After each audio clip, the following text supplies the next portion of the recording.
Hello and welcome to Serious Vintage. I'm Jeff Mose. I'm Nat Mose. And I'm Josh Chappell. Today, we'll be talking about the new You Make the Card, playing Blue-White Control in Vintage, and Serious Food and Drink discusses Trattoria Roma and Gin.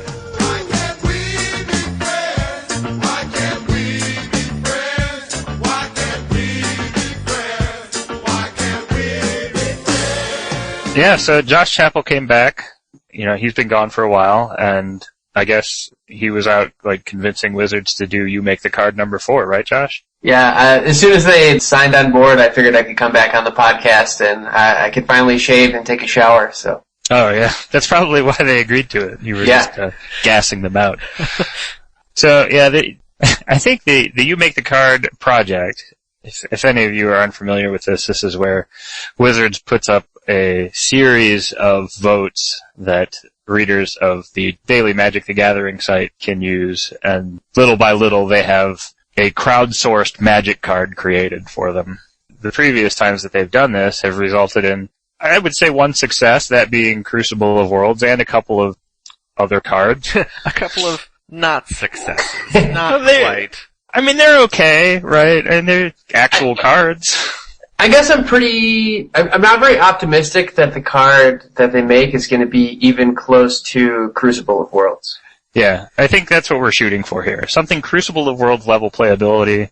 I think that's pretty tall order.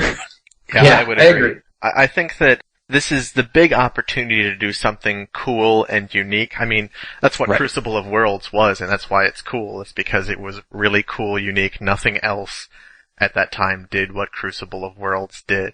When we talk about something like Forgotten Ancient, sweet, we're putting +1/+1 counters on a creature. When we talk about Vanish into Memory, we're drawing cards at the expense of taking a creature out of play for a while. Right. So, it's that sort of, that's the strength of You Make the Card, is when everyone can submit ideas, you could get something really amazingly cool. But at the same time, that's not necessarily always, I mean, Crucible of Worlds happen to be vintage applicable, but cool and unique doesn't necessarily mean vintage playable. Right. A lot of times it just means expensive. That is certainly true. I mean, I don't see any reason that creature isn't gonna win. I think that's probably true. I don't know.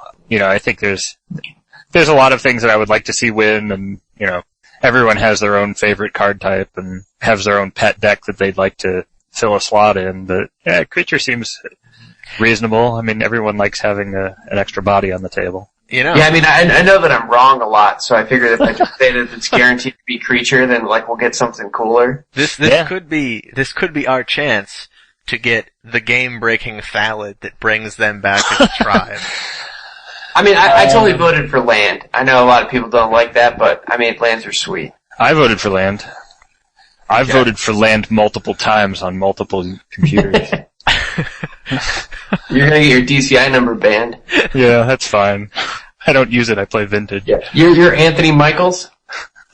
I was actually expecting to be able to see the results after I voted. I don't vote on their polls very often. So I was sort of surprised and disappointed when I didn't get instant gratification, but it totally makes sense why they wouldn't show that. So where do they go from here? So they vote on card type, and then it's a series of votes, right? Yeah, they can, I mean, I think they'll probably figure it out they can sort of do what they want. I mean, they can, depending on what gets voted in, they might vote on casting cost next, they might vote on color next, they might... Well, I remember that there was a point in the previous ones where it wasn't just a vote, because I mean they sort of solicited people to send in ideas. Yeah, that's true too. Yeah, so the next section might be a write-in portion. Right. And then they pare down those ideas, and they're like, okay, so these are the cool ideas that we got, so everyone vote and decide. I hope Artifact wins, and then the next poll is like, what is the Artifact's creature type going to be? Gotcha.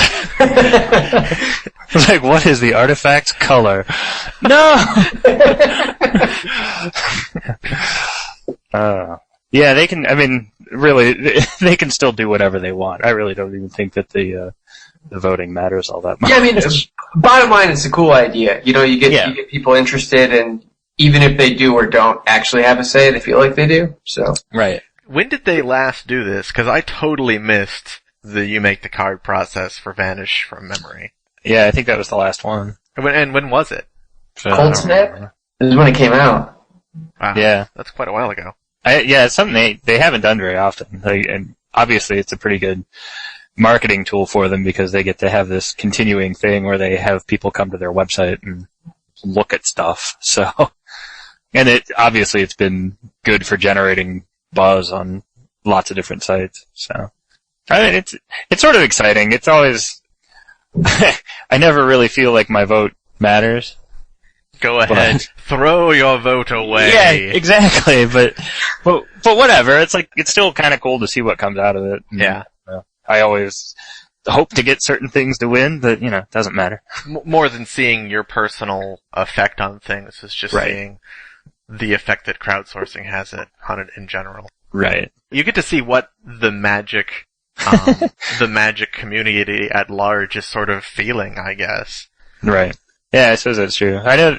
I've seen some pretty interesting ideas come up in different places. And, we'll see what happens. It could be interesting. So thanks, Josh Chappell, for convincing them to bring this up again. Yeah, anytime. I mean, the sky's the limit. I can't even imagine what I'm going to accomplish with my next sabbatical. Unban Scheherazade. Oh, please don't. Don't unban Scheherazade and don't unban Chaos Orb. Falling Star, though? That's okay. No, that's just dumb. This is 2 damage. I know. Exactly. That's why it's still dumb.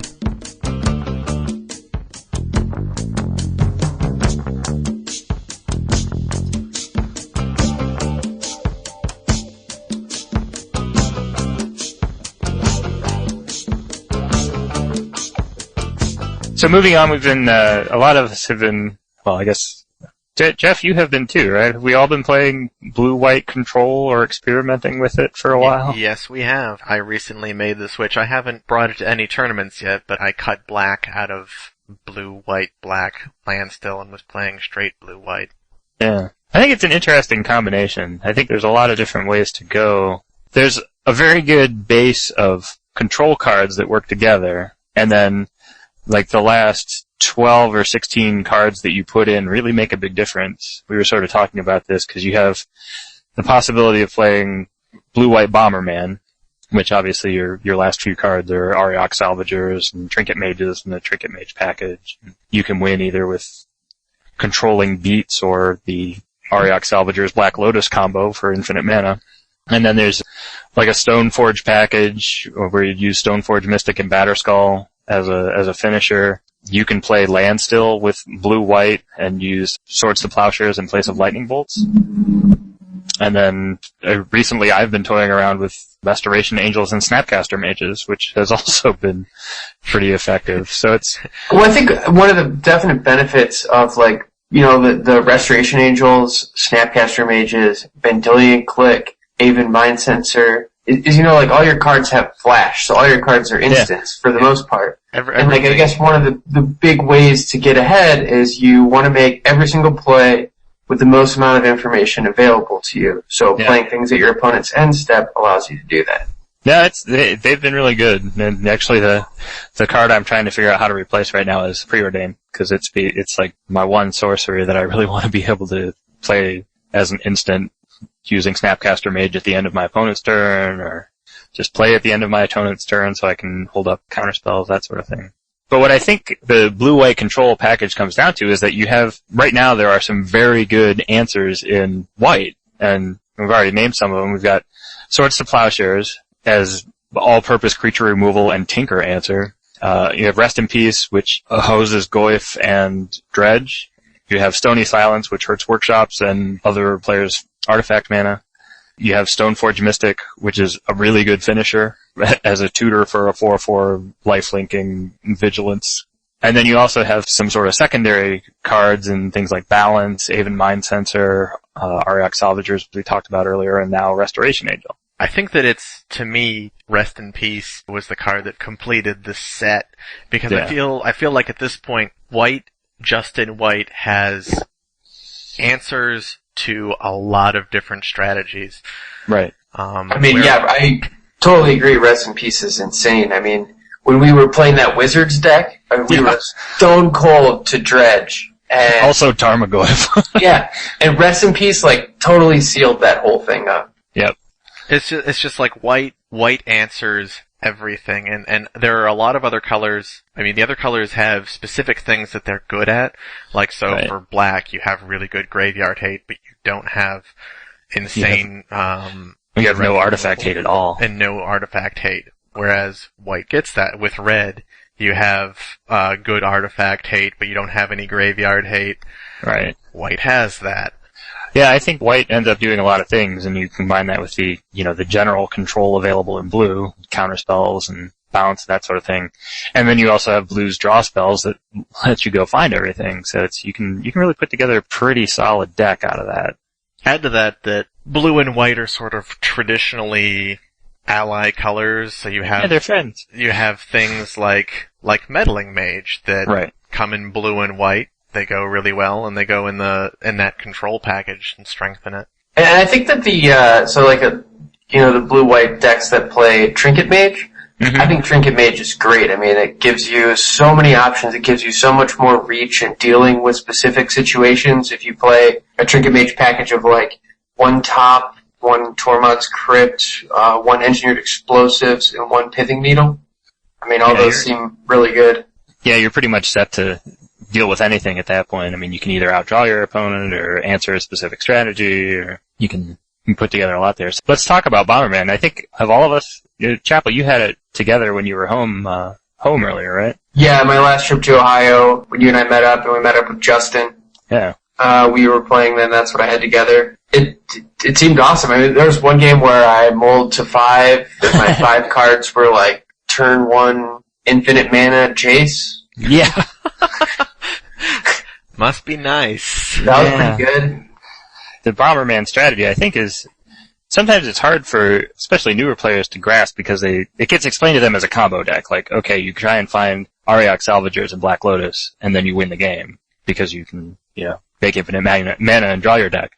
But it's a control deck. It's a very strong control deck because oftentimes you do end up using Trinket Mage to get a Lotus, but then you use that to just overpower your opponent with control spells and attack for 2 with Trinket Mage.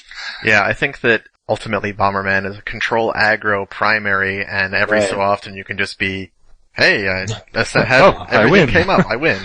Right. I mean, if you can draw to like force, drain, Flusterstorm, mental misstep. I mean, if you have 4 power on the board, it doesn't even matter. Right. Mm-hmm.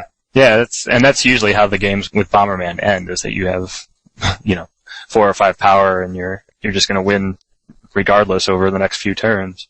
And that's actually sort of when I built that, Restoration Angel Snapcaster deck, that's sort of what I was going for, except the only difference was that instead of having a 4-drop Ariok Salvagers that I had to play at sorcery speed and that ended up with a combo win, like, I can just play Restoration Angel at the end of my opponent's turn, and if I get the benefit of blinking a Snapcaster and reusing a counterspell or Ancestral or whatever, yeah, that's good too.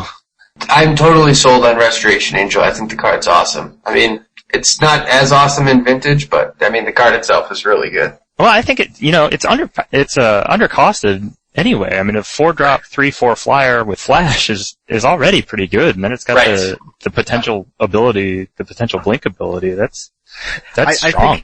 I'm excited about Restoration Angel just because it enables absurd card advantage plays, which can be absolutely devastating, and I really want to do that with a card that's totally currently off the map. Yeah, it's unfortunate that it's off the map in Vintage, but it's totally on the map in Standard, which is why it's still $16. Yeah, and Modern. Yeah, really. It's like, I should have picked a different card to bring into Vintage. Well, I mean, and it also buys you tempo. Right. Because you can block and blink your creatures, they don't die. Right. I mean, it does a lot. Well, having a 3/4 instant speed blocker is pretty decent. I mean, you can surprise a lot of things as they come in. Right. And the other thing is I'm playing Vendilion Clicks too, which Vendilion Click and blinked with Snapcat or Restoration Angel is really good. Yeah, blue duress. I'll duress you twice. And I have 6 power in the air. Yeah. And it allows me, like, because Restoration Angel has so much colorless mana, like, it's easy for me to play all the Moxes and stuff, so I can play Tinker and things like that. But it's ended up being a very solid control deck for me, so I'm eager to play it more. I wish I had more time to play more Vintage right now. Have you gotten to Restoration Angel, a Blightsteel Colossus, to dodge an incoming Swords to Plowshares? No. That's a shame. Yeah, but perhaps I will. Actually, using Restoration Angel to save creatures from removal has not really come up for me yet. I have used it to, a lot of times I'm just playing it at end of turn to make a 3/4 flyer, and then, there's a lot of times where I'm blinking a Vendilion Click or a Snapcaster to get back, or, to get some extra utility out of it, but it's not a lifesaver at that point. It's just drawing extra cards or whatever. Yeah, I remember you saying before that when you sit down to play that deck, your basic goal from the start of the game is, I'm gonna find Ancestral and I'm gonna cast it twice. Yeah, actually, and that's been a playable strategy so far, except that I really only have Mystical Tutor and Merchant Scroll to go find it. I mean, along with Preordains and things that are digging for it, but being able to use Ancestral twice before your opponent can, or to, countering your opponent's Ancestral and then using it twice is pretty strong. And then I'm also looking to get extra use out of things like Time Walk, especially since I have, 3/4 flyers of Flash. Being able to Time Walk an extra time is also really good. So, yeah, just being able to get maximize the uses of those cards is strong. So, obviously all of that is actually with Snapcaster and not with Restoration Angel, but, Have you found Jace to be discouraging at all because you have to tap out for him? Not really. Usually, I think in all of these decks, you're looking to play Jace at some point so that you can start out drawing your opponent. And, Yeah, I mean, his upside is definitely worth it. Right, yeah. And a lot of times, you pretty well know when your opponent isn't going to be able to stop Jace because you either have more cards in hand, you have counters in your hand that can back up Jace, or your opponent is just out of cards, or... I mean, Jace hasn't been hard to resolve, and the times that I've resolved him and he's been the times that I've cast him and he's been countered have been times where I've been looking to draw out a counter from my opponent anyway, so. I think so we're talking about the addition of white and why white has, gotten a lot better, and I think Stoneforge is definitely way up there in the reasons too. I mean, it's awesome in the workshop matchup because, getting 2 mana on turn 1 is not really that hard when you have all those Moxes, and if you can land a Stoneforge Mystic and get a Batterskull into play without playing against Mark Trogdon.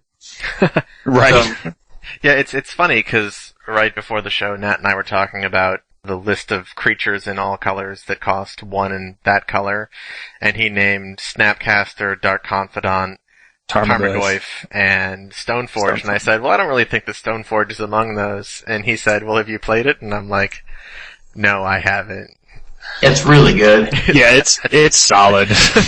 It belongs in that list, I think. And, you really being able to, play that creature, go find a Batterskull, and then play Batterskull for 2 mana at instant speed uncounterably. That's not hit by spheres. Yeah, whatever. That's awesome. I think Stoneforge makes a great finisher in these types of decks because you can, like I said, you make a 4/4 lifelink vigilance guy. And you're building your cushion either way. I mean, you're attacking, and if you take away half your opponent's life total, you've added that much to yours as well. So Right. And I think, we're sort of overlooking the old standard here, the Swords to Plowshares. That's been amazing right now. There are a lot of creatures in Vintage. Yeah, I agree. That was really one of the primary reasons for me for switching to white. Because I found that if my opponent resolved a Tarmogoyf or against shops a Kuldotha Forge Master, I couldn't do anything about it. I mean, I had lightning bolts, but they're just not going to do the trick. And lightning bolts will kill Jace, sure, but if you're packing enough creatures to take care of Jace, then those Swords to Plowshares are really going to get a lot of mileage for you. Right. Being able to play Batterskull or Restoration Angel at end of turn also takes care of Jace. True. Very true. So yeah, and I mean, Swords obviously have been around for a long time, but I think they're really coming into their own right now because of all the creatures and because of the big creatures that Burn can't take out. And then as far as, you have the blue-white control decks, and then you have blue-white combo. almost, with the 4 rest in peace and then the Helm of Obedience. And yeah. You can skimp on either the Helm or the rest in peace and play things like an Enlightened Tutor to go find them. Right. Yeah, I'm actually kind of surprised that Enlightened Tutor isn't more heavily played in Vintage right now, because there are a lot of good things to pick up with it. Oh, we could definitely play that. Yeah, we should play Enlightened Tutor.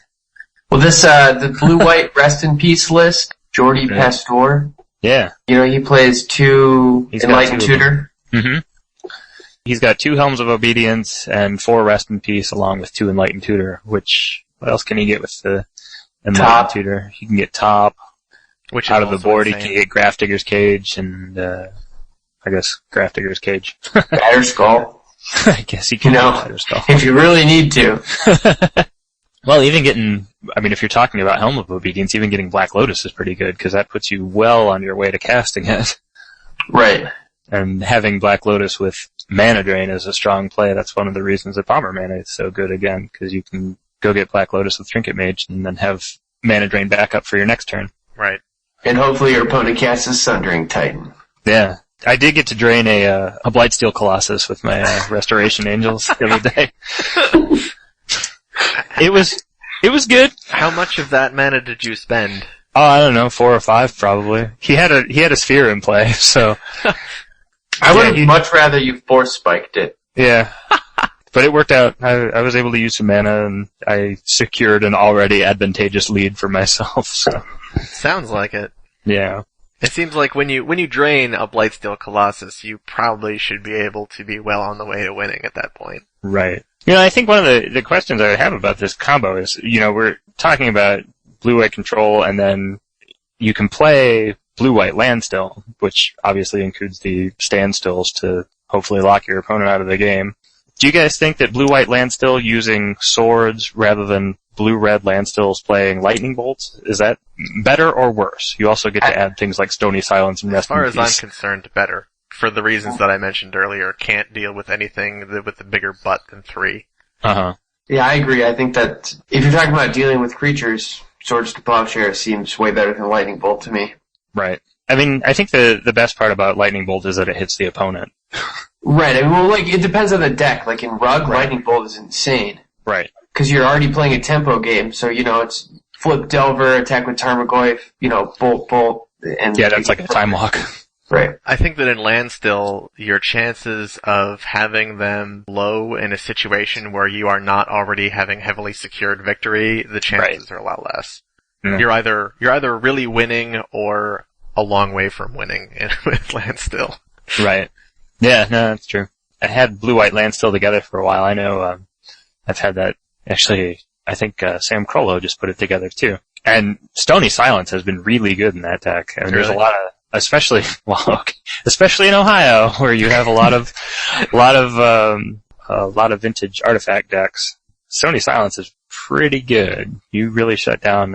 Obviously, it doesn't make Kuldotha Forgemaster harmless because it's still a 3/5, but it does shut down things like Metalworker, and it makes it so Forgemaster doesn't go get something insane. So still a lot of benefit to it. And Null Rod, the Null Rod effect has been playable in Vintage for a long time. And Landstill, I guess it's worth mentioning that you're almost playing kind of a mana denial game as well. So, that's going to shut off the artifact mana, and then you have, I'm sure you played Wastelands and Strip Mine. Sure thing. Sure. I don't know if the deck plays Stifle, but you might play Stifle. I may have had 1 or 2 in there, but it wasn't.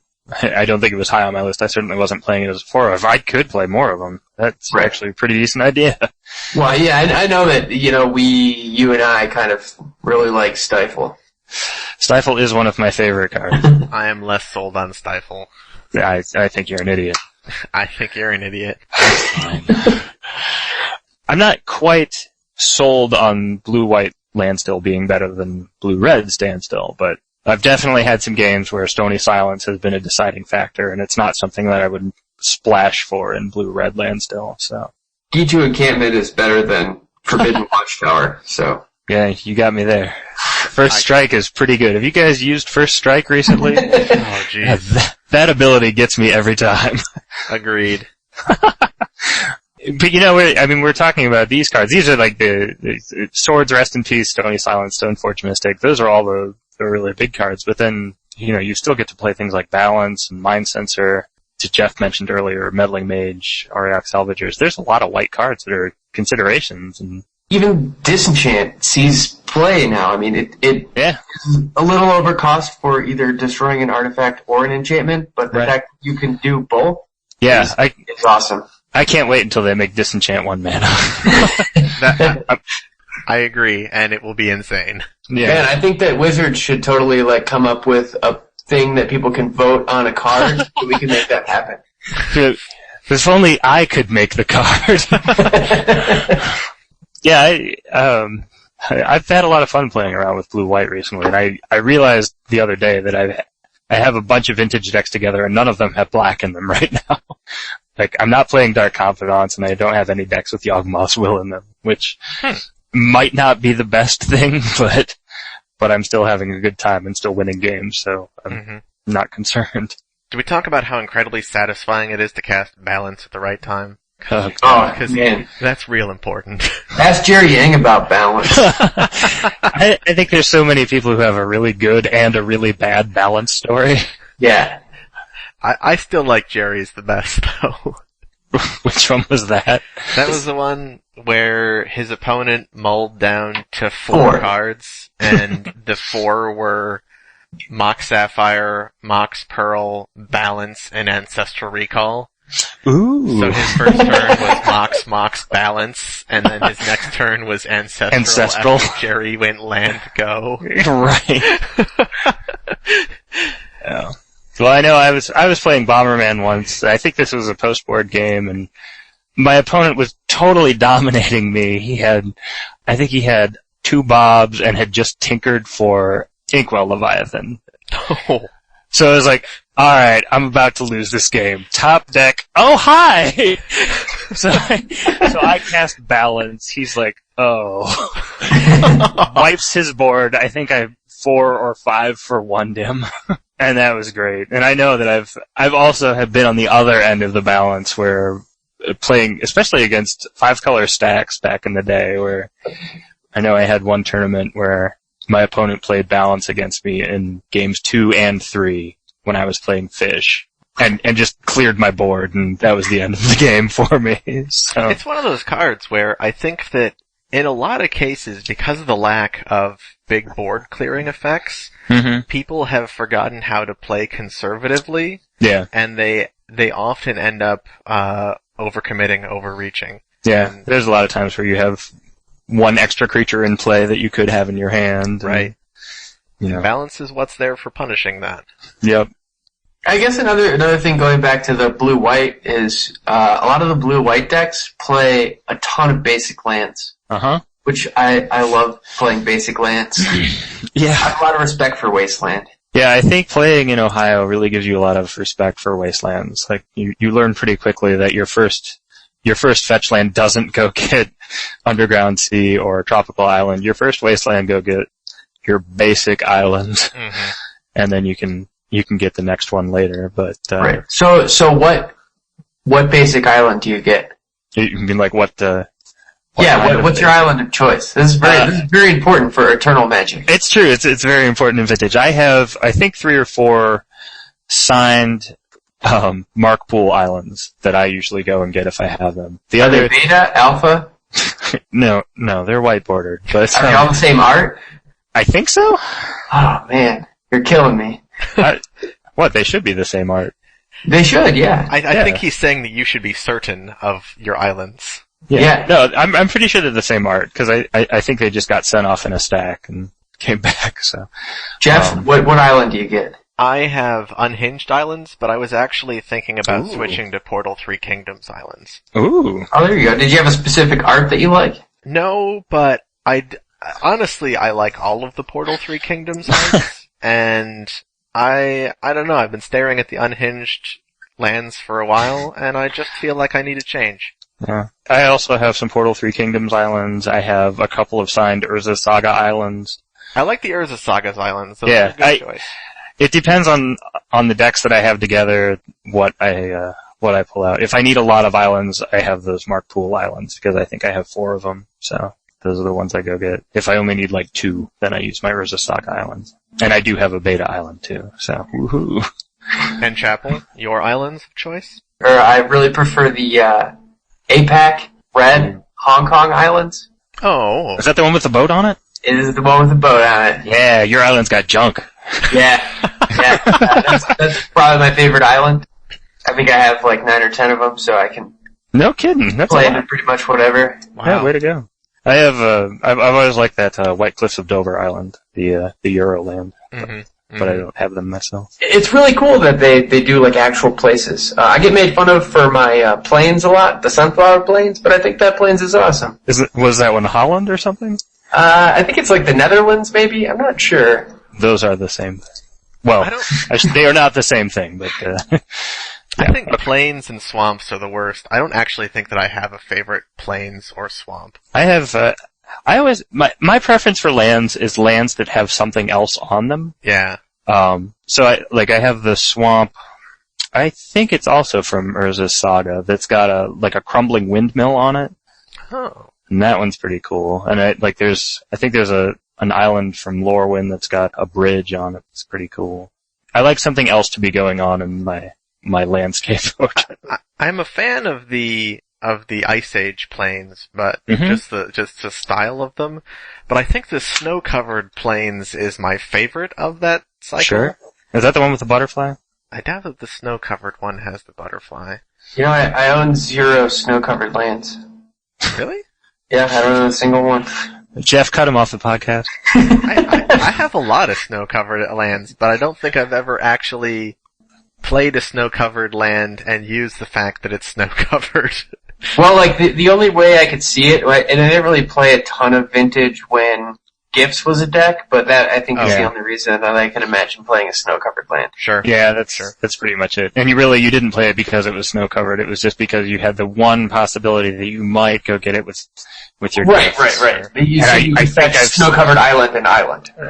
Right. I think I've seen that play done 2 or 3 times and done that play 0 times. And all of them were in a dream. Right. Yeah. It's like this is not an actual consideration, I don't think, but I'm sure it came up. I think land artwork is great. Yeah, lands are definitely my favorite thing to put into a deck. I spend a lot of time going through what I'm putting on. The mountains from Zendikar with the tents, like, strapped to the mountainside. That mountain is awesome. Yeah, there's one from, I think it's Portal Second Age that's got like a big dwarven mine carved into the side of it, and I like that one. I think in general, like, land art is really cool, I agree. And sometimes I feel like you look at some of the new arts and it almost feels like squandered possibilities. Like, now that we've recognized that people are really passionate about what land arts they use, right. No more boring land arts. Do something interesting.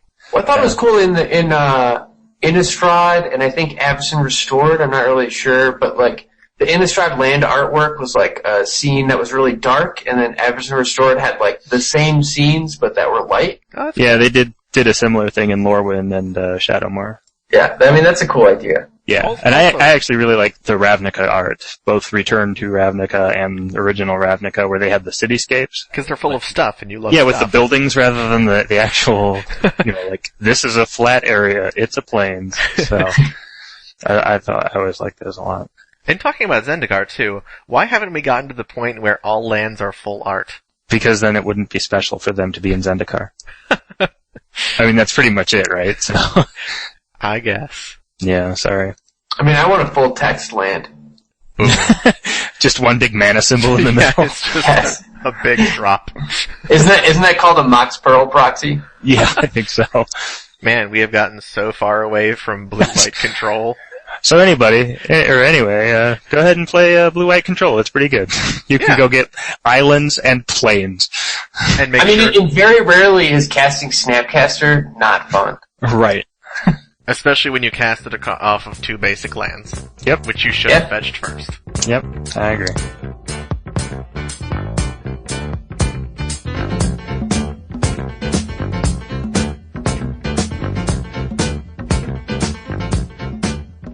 So, now that Josh Chappell is back, we can also talk about gin again. I am drinking gin right now. I already finished a glass. I finished one glass. And I have the bottle on my desk, though. So you said you've been drinking some pretty unique stuff, Chappell? Yeah, so someone posted on Twitter about, they wanted to hear more about gin, which I will never complain about. And I know that Jaco is a fan of the cocktails as well. So he recommended that I pick up a bottle of Ransom Old Town Gin. Okay. And it's kind of like a aged gin. It's got some color to it. It's not as clear.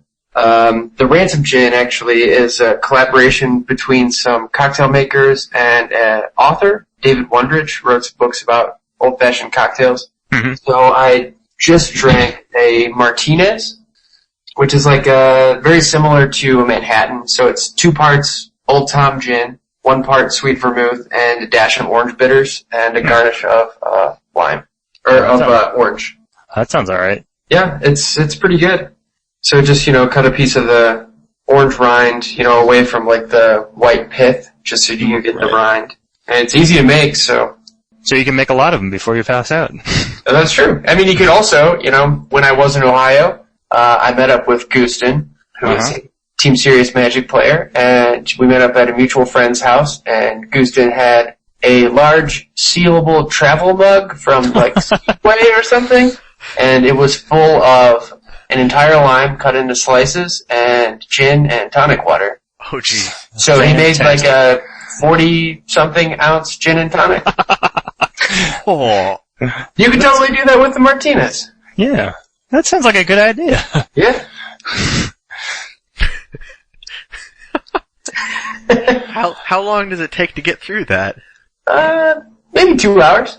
Yeah, that's not that much. You could probably also bring that into Magic tournaments. I would definitely recommend it, as long as you do not post on the internet about it. Yeah, don't talk about drinking, because Star City Games will yell at you. It's not a legitimate sideboard. Yeah, nope. The drink I had was using the Watershed Gin, which I think we've talked about before. That's the stuff it's from Ohio, right? Yeah, it's local to Columbus. I'd like to get down to their distillery at some point. So when I was in Ohio, before I met up with you, Twan and I went to the Clifton and had some drinks, and I had a Watershed Martini there, and I thought the gin was really good.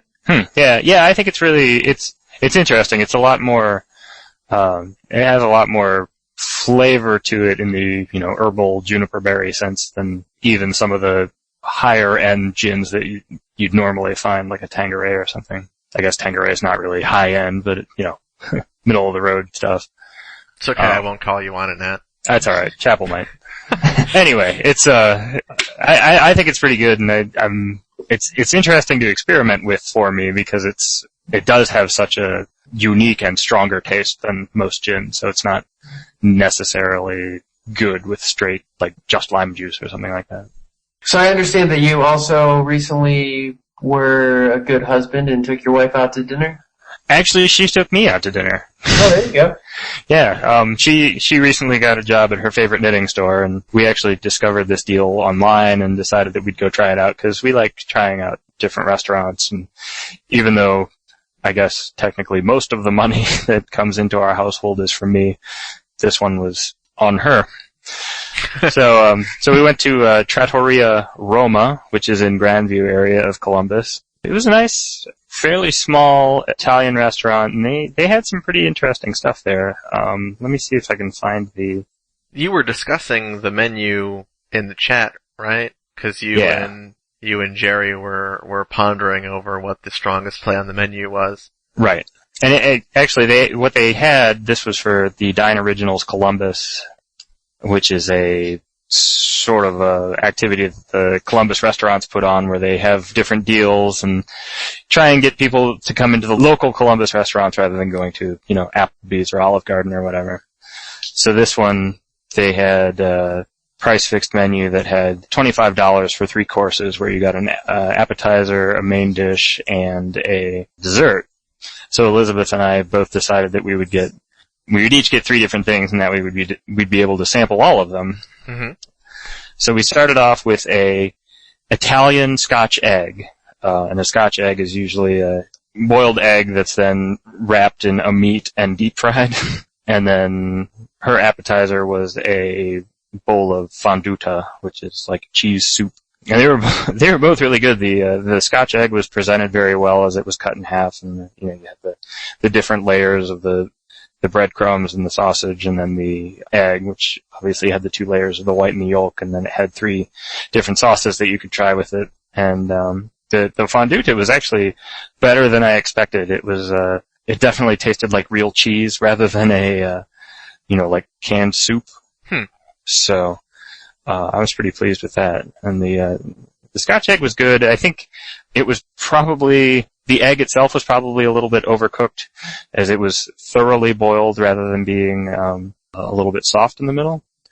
Is that the traditional way that a Scotch egg would be? Yeah, I think the right way to cook the Scotch egg would be to have a runny center. I mean, not totally runny, but something that would be a little runny. I really enjoy wet eggs. Egg yolk is so good. Yeah, I agree. It's definitely the right way to have eggs. But the egg also had, it came with a mustard sauce, a sort of like a creamy herb sauce, and then a pepper cheese sauce, probably like a peppadew or something. And actually all of the sauces complemented things pretty well. The sausage part of the egg was very good with the mustard. But yeah, I was impressed with those. And then the main dishes we got, I had a lamb pasta, so it had pasta and lamb, and then a tomato cream sauce, and also had some butternut squash and some other stuff in it, which was good. It was sort of sweet and had a little bit of the classic Italian garlic flavor and tomato, and the lamb was nicely roasted, so everything came out well there. Elizabeth had a duck breast stuffed with figs and pistachios, and I think both of us were a little bit disappointed with that. The stuffing ended up being pretty bitter, and neither of us really knew why. That's too bad, because if there's duck on a menu, especially if it's stuffed with figs and pistachios, there's no way I'm not ordering it. Yeah, no, it sounded really good, and we were, like I said, she was pretty disappointed with that. The duck itself was delicious, the duck meat was good, but the filling was pretty disappointing. It just wasn't, you really had to temper it with other things on the plate, but... That seems really strange that would end up bitter. Yeah, I don't know why, because, it's not like the figs and the pistachios would necessarily make something bitter. Right. So, it was still edible, obviously. We ate the duck and the filling, and it was good, but not great. I think, like I said, we were a little bit disappointed. But overall, a good experience. Right. And then for dessert, we had, I had, mint chocolate chip cannoli, and I'm a pretty big cannoli fan, although I don't really eat it all that often, so I wouldn't say I'm a connoisseur. I just enjoy the stuff.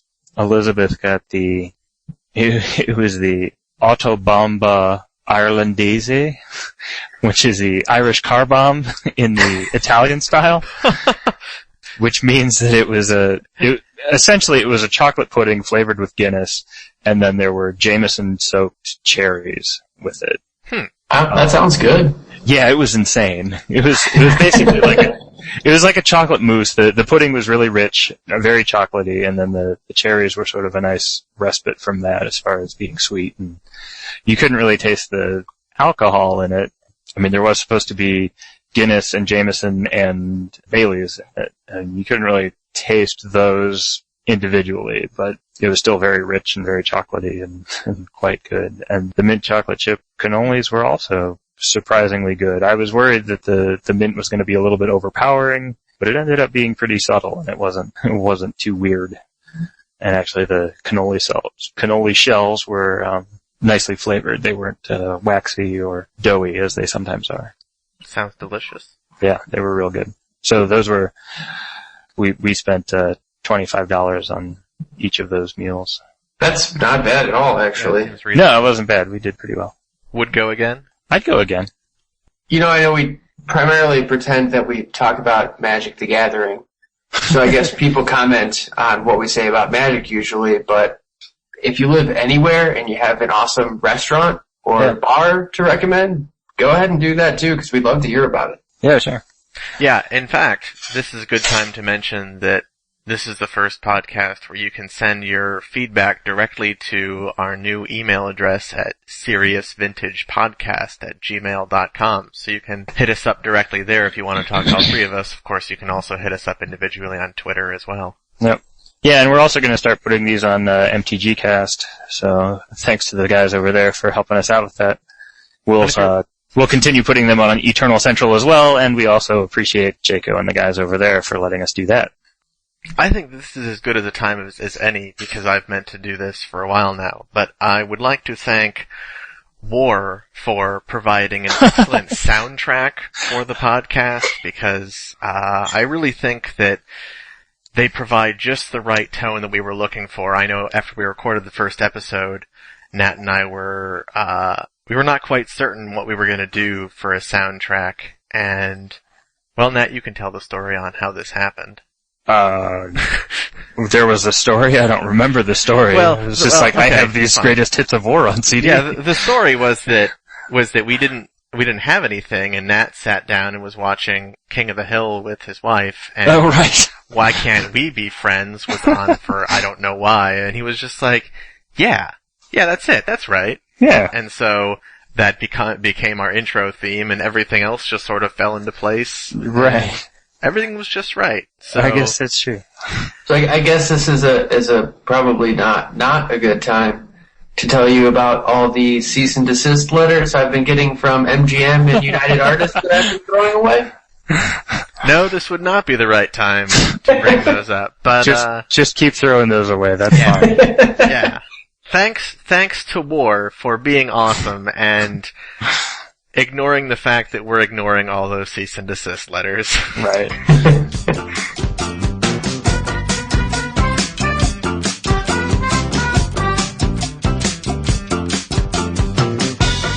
It's happened again. You've wasted another perfectly good hour listening to Serious Vintage. I'm Geoff Mose. I'm Nat Mose. And I'm Josh Chappell. And we hope you'll join us next time for more Serious Vintage. Take a little trip, take a little trip, take a little trip and see.